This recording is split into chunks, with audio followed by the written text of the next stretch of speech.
La marque chinoise Yadea propose dans sa gamme deux scooters électriques équivalent 50 cm3 thermiques, identiques dans le fond mais radicalement différents sur la forme. D'un côté, le C-Line aux lignes tranchées et de l'autre, le Seiyumi aux courbes plus arrondies. Esthétiquement, le Seiyumi se démarque par son design rétro et raffiné qui se rapproche de certains modèles italiens bien connus. Carrosserie galbée, phare arrondi, garde-boue proéminent, selle épaisse, poignée passager imposante, guidon haut et cintré, la Dolce Vita n'est pas bien loin. De l'autre côté du ring, le C-Line apparaît plus radical avec son design moins enrobant et taillé au scalpel qui ne laisse aucune place aux fioritures. Phare avant et feu arrière rectangulaire, guidon droit entièrement capoté, garde-boue court, ce modèle apparaît finalement comme plus sportif et plus masculin. Autre signe distinctif entre ces deux modèles, le tableau de bord. Celui du Seiyumi, plus large et au format rectangulaire, est déporté du guidon. Celui du C-Line se veut plus petit, plus arrondi et intégré au capot du scooter.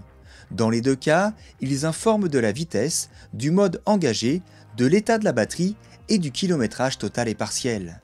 Éloignés physiquement, le Seiyumi et le C-Line se rejoignent dès que l'on aborde le chapitre équipement. Tous deux proposent un plancher plat et un crochet accroche-sac. Dans le même registre, le vide-poche augmente légèrement la capacité d'emport. Autre similitude, les repose-pieds passagers repliables, les valves coudées, le frein de parking automatique, la prise USB, le démarrage sans clé click and start, les warnings et les feux à LED. Concernant les batteries, nous retrouvons un élément lithium-ion amovible logé sous la selle pour les deux versions.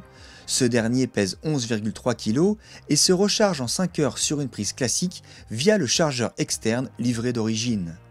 Que vous optiez pour l'un ou l'autre de ces scooters, les performances et le comportement seront finalement très similaires puisque les deux machines disposent de la même motorisation et de la même plateforme.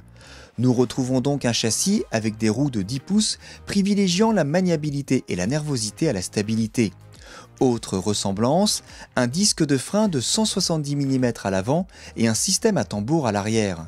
L'ensemble est largement suffisant pour stopper les 60 petits kilos de ces faux jumeaux. Niveau motorisation, nous avons affaire à un système brushless de 1200 watts délivrant 29,2 Nm de couple.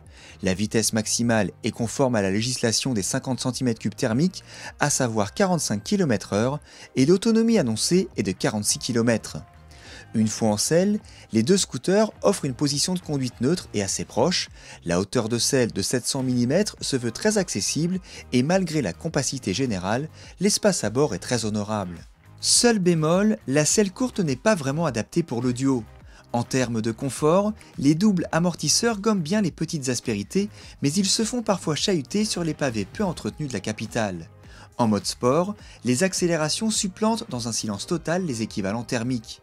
En mode éco, la vitesse est limitée à 30 km/h. Une même base et un même prix pour deux styles différents, voici l'originalité des Yadea Seiyumi et C-Line. Ces scooters cochent toutes les cases du parfait urbain grâce à leur prise en main immédiate, leur grande agilité et leur équipement pratique malgré l'absence de rangement sous la selle. Finalement, et si l'aventure Yadea vous tente, le plus difficile sera bien de choisir le style qui vous convient le mieux.